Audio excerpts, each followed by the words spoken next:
Fin dragon आ रहा है। आखिरकार यह यहां आ चुका है। झांगी ने इसका आधे महीने से इंतजार किया था। उसे पता था कि ऐसा दिन जरूर आएगा।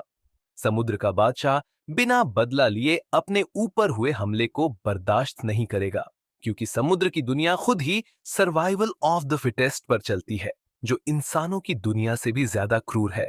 जिन पेंक जोर से हिलने लगा। आसपास का समुद्र अचानक बायोलेंट हो गया और लहरें जहाज के डेक से 10 मीटर ऊंची उठ रही थीं। चारों ओर देखा तो पाया कि पूरी जिनपिंग के चारों तरफ एक गोल लहर बन चुकी थी। ओह नहीं, शिप कंट्रोल से बाहर हो रहा है। एक क्रू मेंबर अचानक चिल्लाया। जिनपिंग इतनी तेजी से हिल रहा था कि कंट्रोल करना मुश्किल हो गया। ऐसा लग रहा था जैसे लहरें इसे खिलौने की तरह उछाल रही हो। समुद्र में जाने के बाद ऐसा अनुभव उन्हें पहले कभी नहीं हुआ था, जिससे सभी के मन में घबराहट थी। लेकिन झांग ये शांत था। उसने पहले से ही अपने लिए तैयार किया गया कैप्टन लेवल कॉम्बैट यूनिफॉर्म पहन लिया था, जिसे डिंग टेक्नोलॉजी ने उसके लिए बनाया था। इस बार इसमें एक अतिरिक्त कंप्रेस्ड ऑक्सीजन सिस्टम जोड़ा गया था, ताकि अगर वह गलती से समुद्र में गिर भी जाए तो डूबे नहीं। हालांकि ऐसी स्थिति से बचना ही सबसे सही था, क्योंकि समुद्र उसका होम ग्राउंड नहीं था। झांगी ने कहा, नीचे वही चीज दिक्कत कर रही है। घबराओ मत, मैं इसे देख लूंगा। तुम लोग शिप को संभालो। झांगी की शक्ति पूरी जिन फेंक पर फैल गई, जिससे वह समुद्र से ऊपर उठ गया और लहरों और तूफानों से प्रभावित नहीं हुआ। कुछ ही देर में जिन फेंक हवा में स्थिर हो गया। झांगी उड़कर ऊपर गया और अपने नीचे सब कुछ देखा। ऊपर से देखने पर नजारा वाकई रोमांचक था। फिन ड्रैगन 100 मीटर से भी ज्यादा लंबा था। अंधेरे गहरे पानी में उसकी लंबी बॉडी फैली हुई थी। उसकी पीठ पर मौजूद सैकड़ों काले और नुकीले फिन पानी को काटते हुए तेजी से आगे बढ़ रहे थे। यही वह था जिसने यह जायंट वॉर्टेक्स बनाया था, जिससे जिन फेंक का संतुलन बिगड़ रहा था। लेकिन इस बार फिन ड्रैगन ने सीधा हमला नहीं किया। शायद पिछले अनुभव ने उसे सिखा दिया था कि सीधा हमला करना सुरक्षित नहीं होगा। इसलिए उसने समुद्र की ताकत का इस्तेमाल करके शिप को पलटने की कोशिश की। झांगी ऊपर से उसे देख रहा था। वह भी झांगी की मौजूदगी को महसूस कर सकता था और उसने सिर उठाकर आसमान की ओर देखा। लेकिन जब उसने झांगी को देखा तो उसमें सिर्फ नफरत ही नहीं, बल्कि डर भी था। पहली लड़ाई में अगर समुद्र उसका कवच न बना होता तो शायद झांगी उसे दो हिस्सों में काट चुका होता। लेकिन इस बार वो पूरी तरह से ठीक हो चुका था। अचानक उसने अपना जबड़ा खोला और एक तेज चीख मारी। फिर उसके जायंट टेंटिकल से purple white beam of light निकलकर हवा में झांगी की तरफ बढ़ी। टाइम एको एबिलिटी के कारण झांगी पहले से ही उसके हमले की दिशा का अंदाजा लगा सकता था। इसलिए हमला होने से पहले ही उसने हवा में खुद को हटा लिया और हमले से बच गया। झांगी ने होली सिल को बाहर निकाला और उसकी ब्लेड पर ब्लैक वॉय फायर जल उठा। फिन ड्रैगन इस अटैक को पहचान चुका था। वह तुरंत अपनी पूंछ झटकते हुए पानी में समा गया और तेजी से भागने लगा। लेकिन वो भागा नहीं था, बल्कि उसने अपनी बॉडी को पानी में छिपा लिया था, ताकि झांगी उसे आसानी से टारगेट न कर सके। कुछ ही देर बाद जिन पेंग के नीचे से एक विशाल लहर उठी। हजारों टन पानी जहाज से टकराने वाला था, जिससे भारी नुकसान होना तय था। झांगी ने तुरंत शिप पर वापस आ गया। उसने 2 डायमेंशनल गेट्स बनाए। 2 डायमेंशनल गेट्स घूमते हुए एक स्पेशल डिफेंस में बदल गए, जिसने पूरे जिनफेंग को ढक लिया। लहर का पूरा पानी झांगी के डिफरेंट स्पेस में समा गया। जानता है कि मुझसे नहीं जीत सकता, इसलिए मेरे क्रू पर हमला करने की कोशिश कर रहा है। झांगी को अब एहसास हुआ कि यह ड्रैगन काफी इंटेलिजेंट था। वह अपनी ताकत का सही इस्तेमाल करके झांगी से मुकाबला कर रहा था। लेकिन झांगी ने इसे गंभीरता से नहीं लिया। चाहे जितना भी पानी उसके स्पेस में आए, वह उसे तुरंत निकाल सकता था। अब उसने लाओ त्यान को हमला करने का आदेश दिया। लाओ त्यान, डेप्थ चार्जेस छोड़ो। शिप पर आने से पहले ही उसने ऐसे हालात के लिए तैयारी कर रखी थी। लाओ त्यान ने तुरंत आदेश दिया, डेक पर जाओ, डेप्थ चार्जेस गिराओ। क्रू की कॉम्बैट क्वालिटी बहुत हाई थी। वे तुरंत डेक पर पहुंचे और आदेश का पालन किया। जिनफेंग में कोई लॉन्च पोर्ट नहीं था, इसलिए उन्होंने ड्रॉप डेप्थ चार्जेस का इस्तेमाल किया। ये वेपन असल में सबमरीन को डिटेक्ट करके खत्म करने के लिए बना था, लेकिन इस समुद्री मॉन्स्टर के खिलाफ भी ये काफी इफेक्टिव था। गहरे समुद्र में तेज धमाके हुए और उनकी शॉकवेव्स ने फिन ड्रैगन की लंबी बॉडी पर वार किया। उसका शरीर बहुत बड़ा था, इसलिए वह ब्लास्ट से बच नहीं पाया। उसकी स्टील जैसी बॉडी पर घाव होने लगे। वह दर्द में चिल्लाया। तभी समुद्र से व्हाइट पर्पल बीम निकली और सीधा आसमान में 1000 मीटर तक चली गई। फिर एक महान तलवार की तरह ये तेजी से जिनफेंग की ओर गिरी। झांग ये तुरंत शिप के सामने आ गया। उसने अपना दायां हाथ खोला और डायमेंशनल गेट से एक इनविंसिबल लहर निकली, जिसने पूरी एनर्जी को सोख लिया। समुद्र का पानी किसी भी पावर को कमजोर कर देता है, चाहे वो डिवाइन पावर हो या वॉइड अटैक। झांग यी ने कहा, इसे मारना इतना आसान नहीं होगा।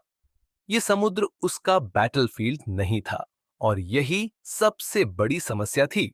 फिन ड्रैगन के हमलों की लहर ने गोल्डन एज को कोई परेशानी नहीं दी। इसके बजाय इसे एक डेप्थ चार्ज से अटैक किया गया और यह गंभीर रूप से घायल हो गया।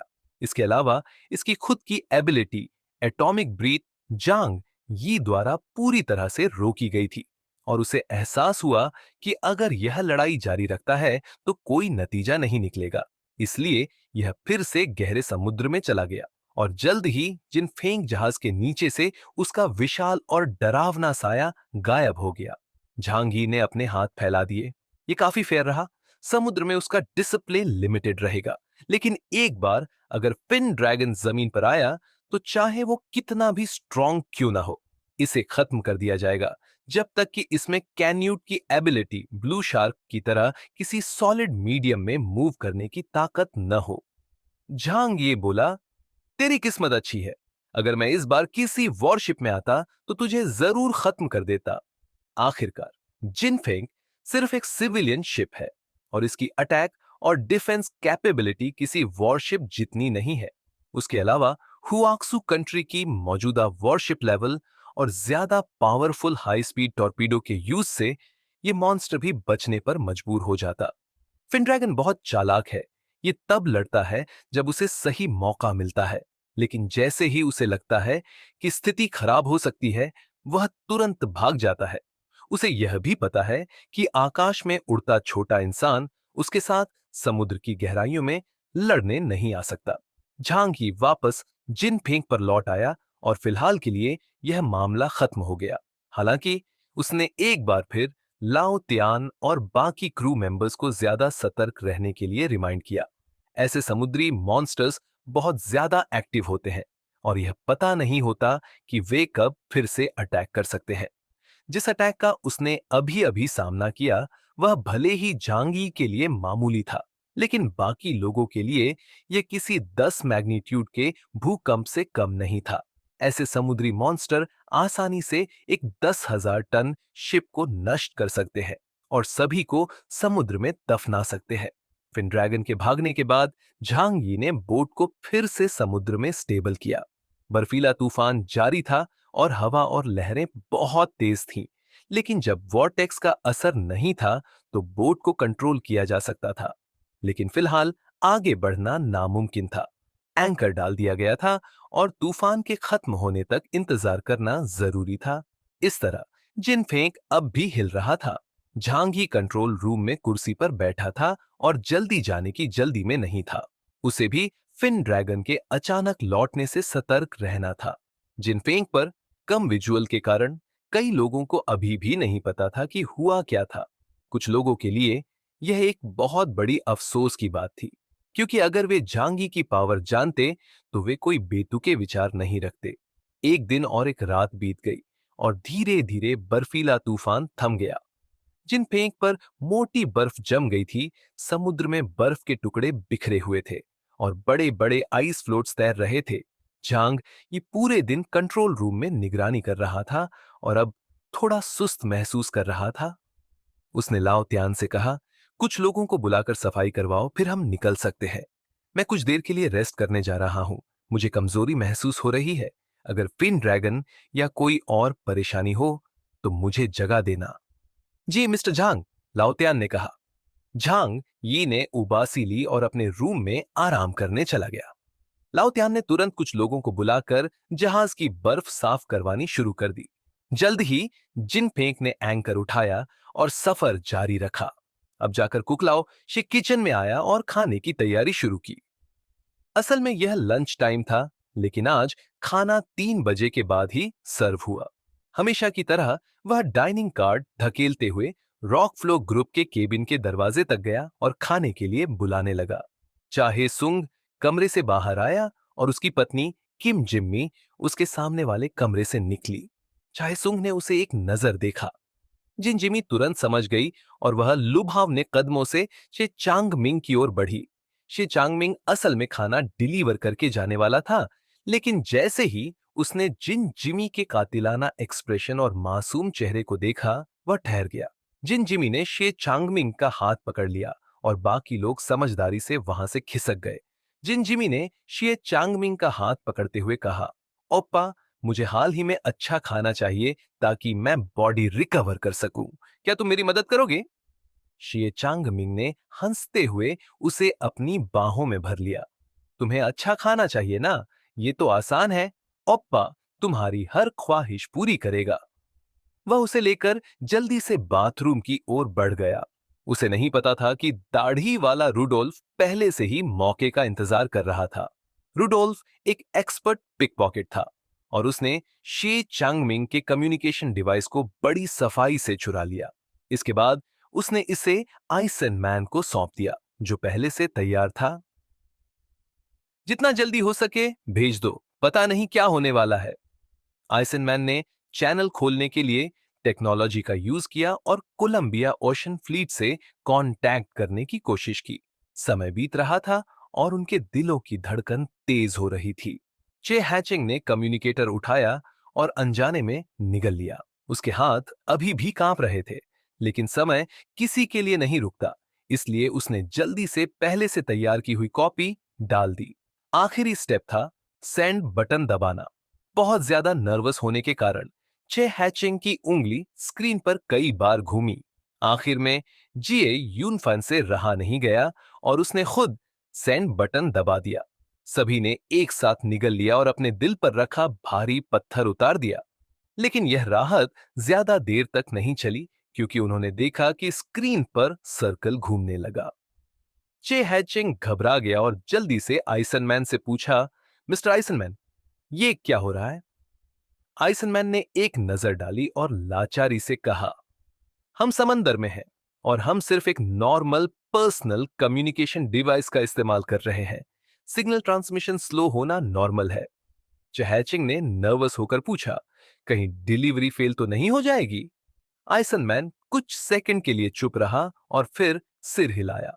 सभी ने राहत की सांस ली और सोचा कि सब सेफ है। लेकिन आइसन मैन उनकी उम्मीदों को ठेस नहीं पहुंचाना चाहता था, मगर यह छिपाया भी नहीं जा सकता था। मेरा मतलब है, मुझे भी नहीं पता। चहचेंग और बाकी लोग फिर से टेंशन में आ गए। हर मिनट, हर सेकंड उनके लिए डरावना लग रहा था। शुक्र है, अंत में उनकी चौड़ी आंखों के सामने सर्कल पूरा हो गया। ग्रीन चेक मार्क का मतलब था कि मैसेज सक्सेसफुली सेंड हो चुका था। आइसनमैन ने भी गहरी सांस ली। अब देखते हैं कि ये वर्क करता है या नहीं। अगर उन्होंने हमारी बात पर यकीन किया तो शायद वे हमें लेने के लिए शिप भेज दें। वह खिड़की से बाहर देखने लगा। जब तक हम हुआशू के इनर सी में नहीं घुसते, कोलंबिया की फ्लीट हमें जरूर ढूंढ लेगी और वापस ले जाएगी। एक कोलंबियन सिटीजन होने के नाते उसे इस पर पूरा भरोसा था। बाकी लोगों के पास उसके विचार सुनने का टाइम नहीं था। सभी इंफॉर्मेशन क्लियर करो, कोई भी ट्रेस मत छोड़ो, चे हैचिंग ने जल्दी से कहा। आइसन मैन ने अपना फोन उठाया और क्लियरिंग ऑपरेशंस करने लगा। इस बीच बाथरूम में जिन जिमें अब और नहीं झेल पा रही थी।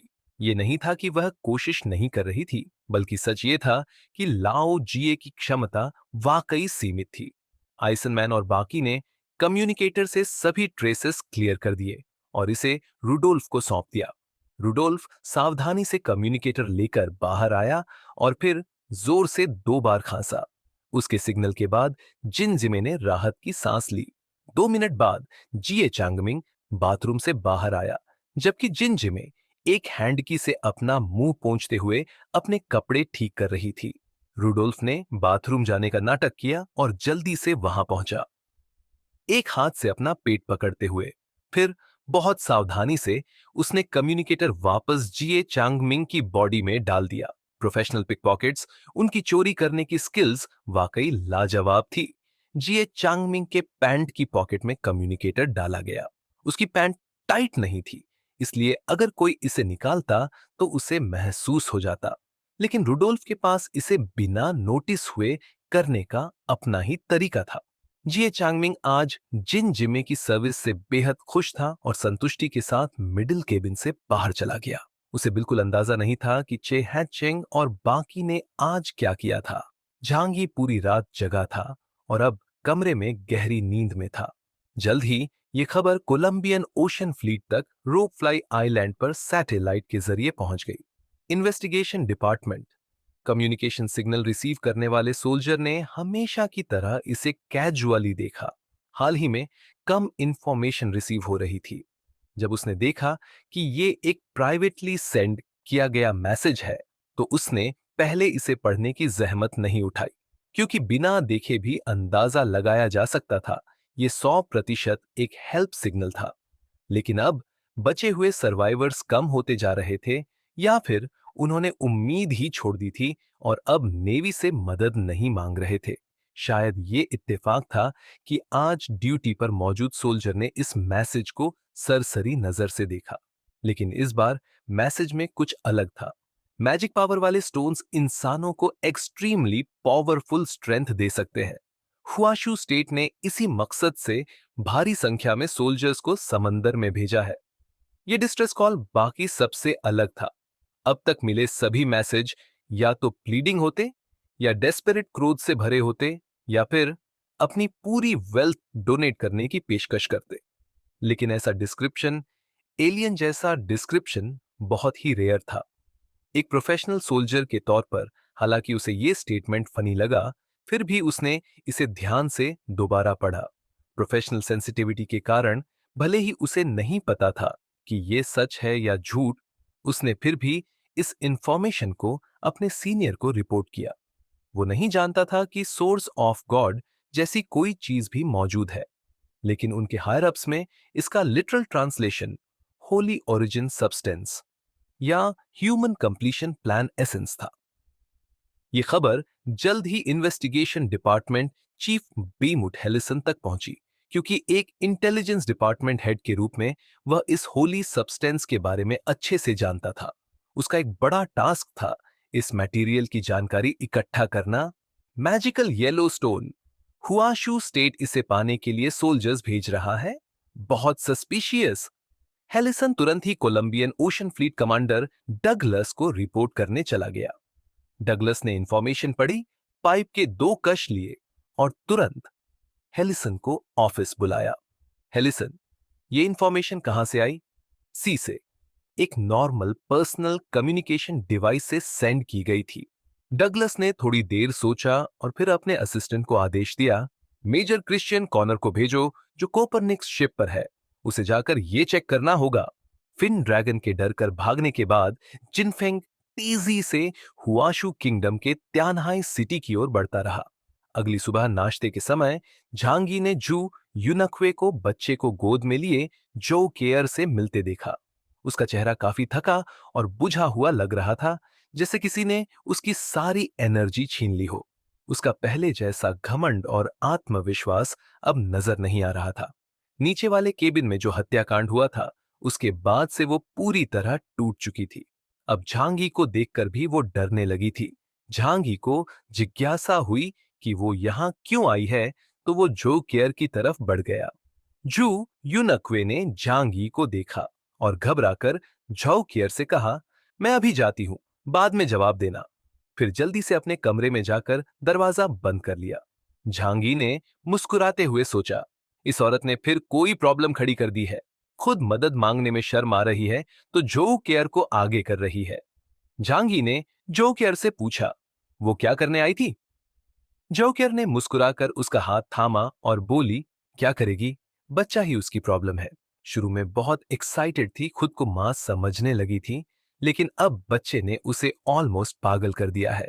अगर अकेली होती तो शायद कब की टूट चुकी होती। झांगी ने ठंडी हंसी में कहा, उसे अपने डिसीजन का फल तो उसे भुगतना ही पड़ेगा। मैंने तुमसे वादा किया है कि उसके मामले में इंटरफेयर नहीं करूंगा। जो केयर ने सिर हिलाया, चिंता मत करो, तुम्हारी परमिशन के बिना कुछ नहीं होगा। झांगी ने हल्के से उसका गाल छुआ और कान में फुसफुसाया, याद है हमारा पुराना शर्त?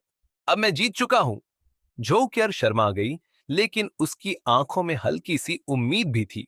उसने झांगी का हाथ पकड़ा और खुद बेडरूम की ओर ले गई। दोपहर में जिनपिंग बर्फीले समुंदर को चीरता हुआ वापस लौट रहा था। कंट्रोल रूम में लाओ त्यान क्रू के साथ बैठकर सिगरेट पीते हुए गप्पे मार रहा था। रास्ते में वह पायरेट्स और छोटे देशों की नेविस से निपट चुके थे, तो लौटते समय की चिंता थोड़ी कम थी। लेकिन झांगी ने सभी को अलर्ट रहने को कहा, क्योंकि इस बार जहाज पर बहुत इंपॉर्टेंट जानकारी थी।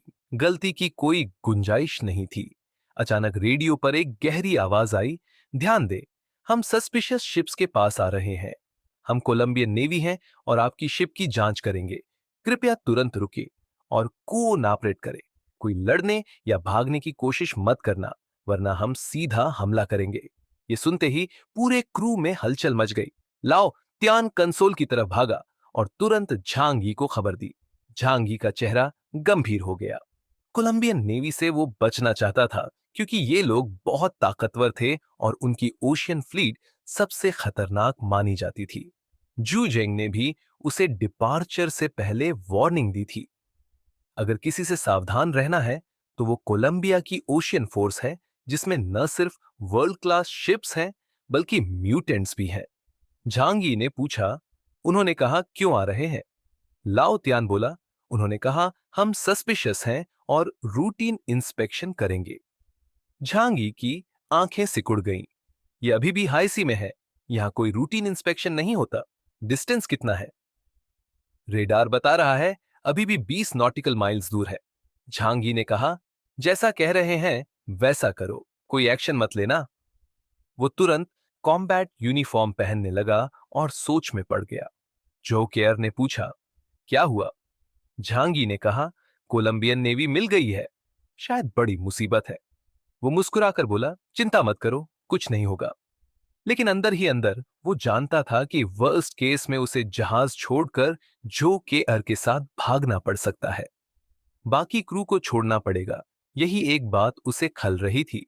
स्पेस पावर उसे एक बार में सिर्फ एक ही इंसान के साथ टेलीपोर्ट करने देती थी, और फिजिकल स्ट्रेंथ के मामले में वो एक ट्रेंड सोल्जर जितना ही था, उससे ज्यादा नहीं।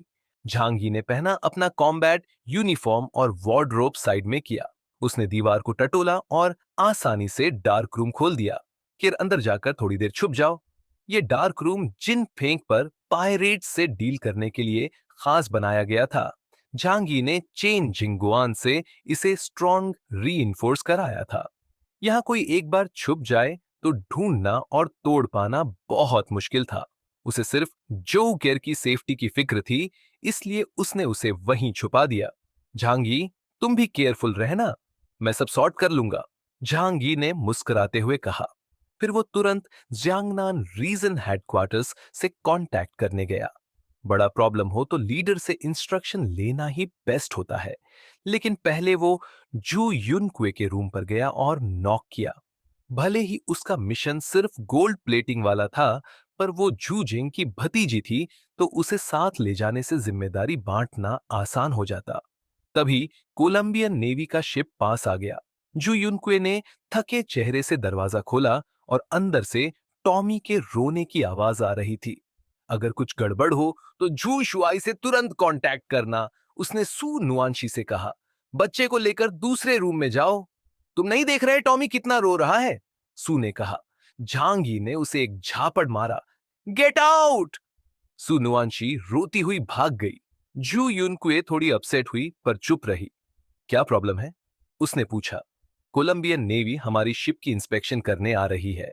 जू युनक्वे का चेहरा टेंस हो गया। ली जोंगयू की माउथ बंद होनी चाहिए, उसने कहा। क्या तुम गारंटी दे सकती हो कि उसने यानलियू आइलैंड पर किसी को कुछ नहीं बताया? झांगी ने पूछा। अगर कोई गलती हुई तो मैं ये रिस्क नहीं ले सकता, उसने कहा और जिम्मेदारी उस पर डाल दी। जू युनकुए ने शिकायत की, पर फिर भी कम्युनिकेशन स्टेशन ऑन किया। जल्द ही जू जेंग की स्क्रीन आई। उसने पूछा, स्काईलार्क, क्या हुआ? झांगी सामने आया। शुआइजू मैं हूं। जू जेंग का चेहरा तुरंत सॉफ्ट हो गया। झांगी, क्या हुआ? कोलंबियन नेवी ने हमें रोका है, शायद उन्हें कुछ शक हुआ है। क्या करना है? इंस्ट्रक्शन चाहिए। अगर उसने कोई नेवी सोल्जर मार दिया या शिप डूबा दिया तो यह बड़ा एक्सीडेंट बन सकता है। इसलिए उसने फैसला लीडर पर छोड़ दिया। जू जेंग सोच में पड़ गया। अभी सबसे जरूरी है उनका मकसद जानना और इंफॉर्मेशन सेफ रखना। अगर मिशन रिस्क में हो या कॉन्फ्लिक्ट हो तो क्या मैं फुल एक्शन ले सकता हूं? हांगी ने पूछा। जैसे कि उन्हें डिस्ट्रॉय करना। यस, जू झेंग ने कहा। अगर जरूरत पड़ी तो कोलंबियन नेवी से वार भी करना पड़े तब भी करो। हम तुम्हें सपोर्ट देंगे और ईस्ट रीजन को भी अलर्ट करेंगे। इंफॉर्मेशन हर हाल में वापस लानी है। ओके, झांगी ने सैल्यूट किया। लॉयल्टी। कॉल खत्म होते ही उसने कैमरा ऑफ किया। पूरा कॉल उसके कॉम्बैट यूनिफॉर्म में रिकॉर्ड हो चुका था। अगर कुछ गलत हुआ तो ब्लेम ऊपर जाएगा। झांगी ने जू जेंग को रिपोर्ट देने के बाद तुरंत अपना काम शुरू कर दिया। वो मुड़कर जाने लगा, तभी जू युंक्यू ने उसका हाथ पकड़ लिया। झांगी, अब क्या करना है? मैं कैसे मदद कर सकती हूँ? झांगी ने पलट कर कहा, तुम बस कोई प्रॉब्लम मत क्रिएट करना, वही सबसे बड़ी हेल्प होगी। जू युंक्यू थोड़ी शर्मा गई और हाथ छोड़ दिया। लेकिन जरूरत पड़ सकती है, झांगी ने अचानक कहा। अगर सिचुएशन स्पेशल हुई तो मुझे तुम्हारी हेल्प चाहिए होगी, लेकिन उसका सैक्रिफाइस तुम्हारे लिए थोड़ा बड़ा हो सकता है। क्या तुम रेडी हो? जू युंक्यू ने कुछ सोचा। उसे लगा झांगी के रहते उसे कुछ नहीं होगा। आखिर वो जू झेंग की नीस थी। उसने सिर हिलाया। हाँ, मैं रेडी हूं। झांगी के चेहरे पर एक मतलब भरी स्माइल आई। शायद उसे नहीं पता कि वो हेल्प उसे एक आउटकास्ट बना सकती है। खैर, मैं कोशिश करूंगा कि वो सिचुएशन ही ना आए, कहकर झांगी वहां से गायब हो गया।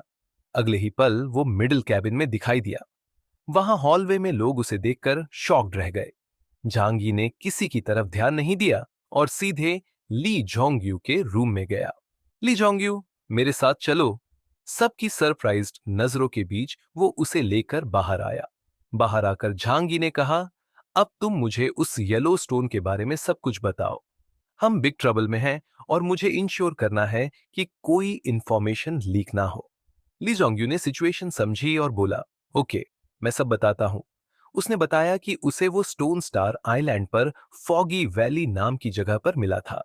वो और उसकी गर्लफ्रेंड वहां कैंपिंग पर गए थे, जहां रात में एक येलो लाइट स्ट्रीम को चमका रही थी। नाइट में क्यूरियोसिटी से वो अंदर गया तो एक डीप क्रैक देखी जो जमीन के नीचे जा रही थी।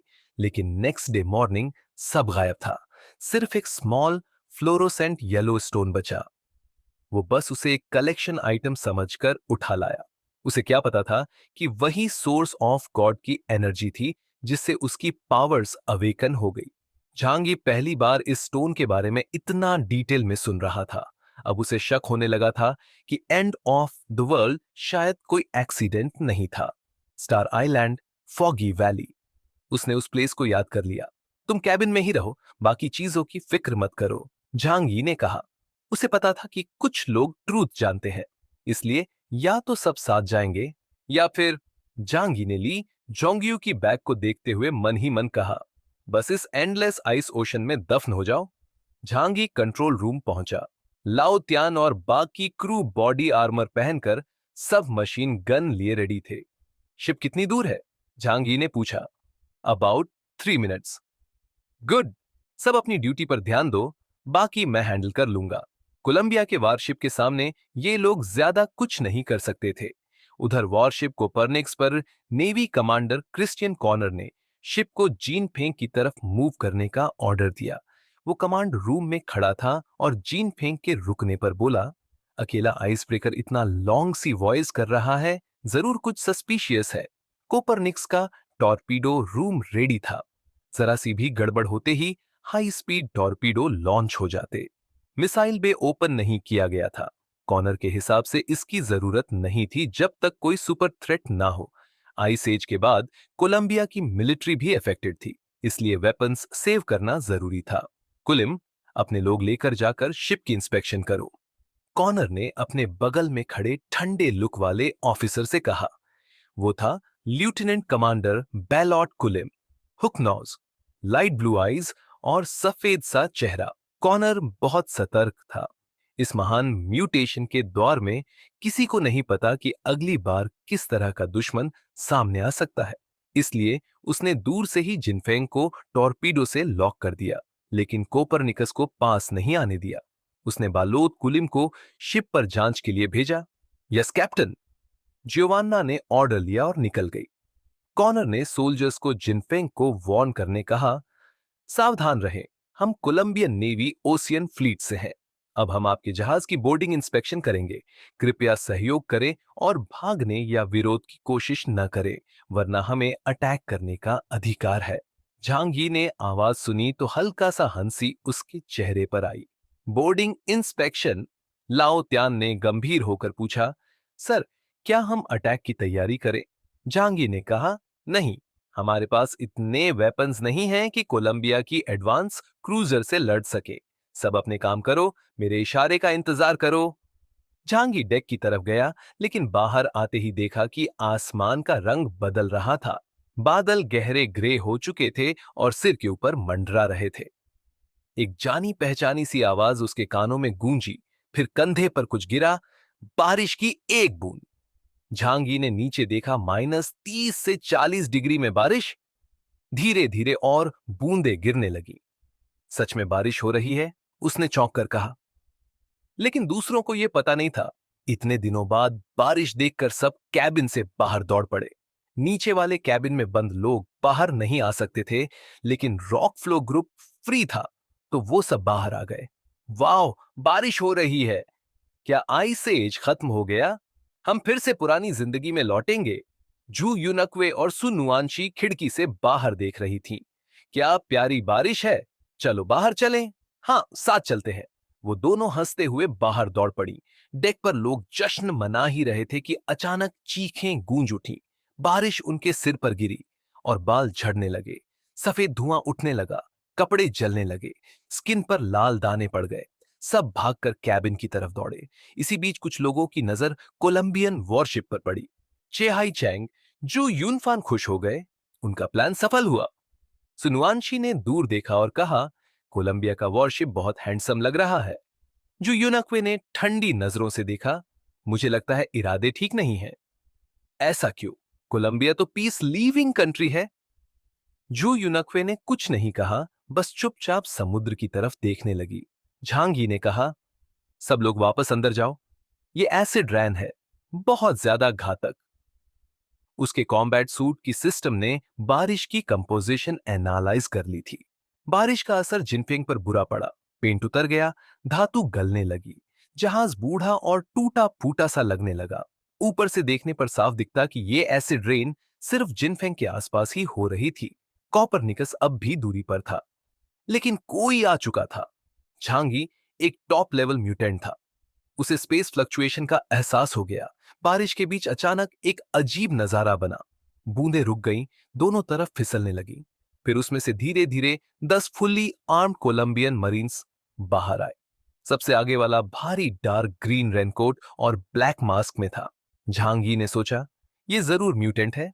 बारिश और इनविजिबिलिटी दोनों उसकी एबिलिटी का हिस्सा हो सकते हैं। चेहाई चैंग और बाकी लोग जोश में थे। बाई मो आगे बढ़ना चाहता था। चे ने उसे रोका। रुको, पहले देख लो, वरना झांगी हमें नहीं छोड़ेगा। लाओतियान और क्रू बंदूक लेकर बाहर आए, लेकिन कोलंबियन सोल्जर उन्हें देखकर हंसे, क्योंकि गैप बहुत बड़ा था, टेक्नोलॉजी, ट्रेनिंग, सब कुछ में। झांगी ने शांत होकर कहा, यह शिप हुआशु किंगडम का है और हम उसके सिटीजन्स हैं। हाई सीज पर यूं हमें रोकना सही नहीं। कुलीम ने कहा, क्या तुम इस शिप के कैप्टन हो? हमें खबर मिली है कि तुमने कुछ कोलंबियन सिटीजन को डिटेन किया है और मार भी डाला है। अब तुम्हें हमारे साथ चलना होगा इन्वेस्टिगेशन के लिए। सिचुआन शाह, जैसे ही कुलिम ने बात खत्म की, बाई मो और बाकी लोग खुशी से झूम उठे। आखिरकार उन्हें यकीन हो गया कि ये लोग उन्हें लेने आए हैं। पिछले आधे महीने से वे डर और टेंशन में जी रहे थे, कहीं झांगी उन्हें मार न दे। अब उनका सेवियर आ गया था। उन्हें पूरा भरोसा था कि कोलंबियन नेवी अब उन्हें बचा लेगी। जैसे ही नेवी आई, झांग यी को उन्हें छोड़ना ही पड़ेगा। बाई मो ने हाथ ऊपर उठाकर चीयर किया। आप आ ही गए। भगवान का धन्यवाद। महान कोलंबियन नेवी की जय हो। वो अपनी शर्ट से सिर ढककर एसिड रैन की परवाह की बिना दौड़ते हुए सैलर्स की ओर भागा। उसे देख बाकी फॉरेन लोग भी भागने लगे। चेहाईचेंग ने जोश में हाथ उठाए। लंबा जियोगे कोलंबिया। सुनुआनशी भी एक्साइटेड थी। उसने जू यूनक्वे से कहा, सीनियर, मैं भी उनके साथ जाना चाहती हूं। मैं कोलंबियन सिटीजन हूं। मैं हुआशु के साथ नहीं जाऊंगी। जू यूनक्वे गुस्से में बोली, पागल हो गई हो क्या? साफ दिख रहा है कि इनके इरादे ठीक नहीं हैं। सुनुआनशी ने कहा, सीनियर प्लीज, हर किसी पर शक मत करो। कोलंबिया एक फ्री और ब्यूटीफुल कंट्री है। मैं वहां जाना चाहती हूं। वो जाने लगी, लेकिन जू यूनक्वे ने उसे रोक लिया। पहले देख तो सही, हालात क्या है। सुनुआनशी ने डेक की तरफ देखा और उसका चेहरा सफेद पड़ गया। वहां तो गोलीबारी होने वाली थी। उधर झांगी ने चे हाइचिंग और बाई मो को देखा। तब जाकर उसे समझ आया कि इन लोगों ने कोलंबियन नेवी को बुलाया है। लेकिन दो बातें अभी भी क्लियर नहीं थीं। पहला, उन्होंने नेवी को कांटेक्ट कैसे किया? कम्युनिकेशन टूल्स तो जब्त हो चुके थे। दूसरा, उन्होंने ऐसा किया क्यों? उन्हें हमेशा खाना मिला, ठंड से बचाव भी। फिर भी उन्होंने धोखा दिया। लेकिन फिर झांग यी को समझ आया, दुनिया में बहुत सारे फूलिश लोग होते हैं। उन्हें लॉजिक से समझाना बेकार है। वो समझ गया कि नेवी किसी बड़े रीजन से आई है। शायद उन्हें सोर्स ऑफ गॉड के बारे में पता चल गया है। इसलिए अब उन्हें रोकना जरूरी था। उसने इशारा किया और लाओ, तियान वगैरह ने बंदूक तान दी। अब चेहाईचेंग और बाकी घबरा गए। तुम हमें रोक नहीं सकते, हम कोलंबियन सिटीजन हैं। हमें बचाइए, हमने यहां टॉर्चर झेला है। अब क्योंकि नेवी उनके पीछे खड़ी थी, उन्हें झांग यी पर चिल्लाने की हिम्मत आ गई। यहां तक कि चे हाइचिंग, जो पहले झांग यी के सामने झुकता था, अब घमंडी हो गया। कुल्लिम ने कहा, ये लोग हमारे नागरिक हैं, हम इन्हें ले जा रहे हैं। और हां, अब यह जहाज हमारी कस्टडी में रहेगा। कोई प्रतिरोध मत करना, वरना हम शूट कर देंगे। उनका असली मकसद अब साफ था। ये लोग बस रेस्क्यू के बहाने जहाज कब्जा करना चाहते थे। चेहाईचिंग ने जोर से चिल्लाया, सर, वो आदमी हुआशु का हाई ऑफिसर है और उस औरत के गवर्नमेंट से लिंक्स है। ये सब लोग सीक्रेट्स छिपा रहे हैं, इन्हें नहीं जाने देना चाहिए। अब झांग ही के सामने दो ऑप्शन थे। एक, सभी को मारकर जो गेयर के साथ भाग जाना। दो, कोलंबियन नेवी को वहीं खत्म करना। लेकिन इससे युद्ध छिड़ सकता था। पहला ऑप्शन आसान था, लेकिन अपने ही लोगों को मारना उसे अंदर से खटक रहा था। फिर भी टाइम कम था। कॉपरनिकस जहाज ने गोल्डन फॉन्ट पर टॉर्पीडोएस ताने हुए थे। दोनों के बीच 5 नॉटिकल माइल्स का डिस्टेंस था। अगर झांगी ने अभी अपनी ताकत दिखाई तो सामने वाला जहाज हमला कर सकता था। दूसरी बात, सामने रैनमैन कुलीम पहले से रेडी था। वो एक कदम पीछे हटा और बारिश में गायब हो गया।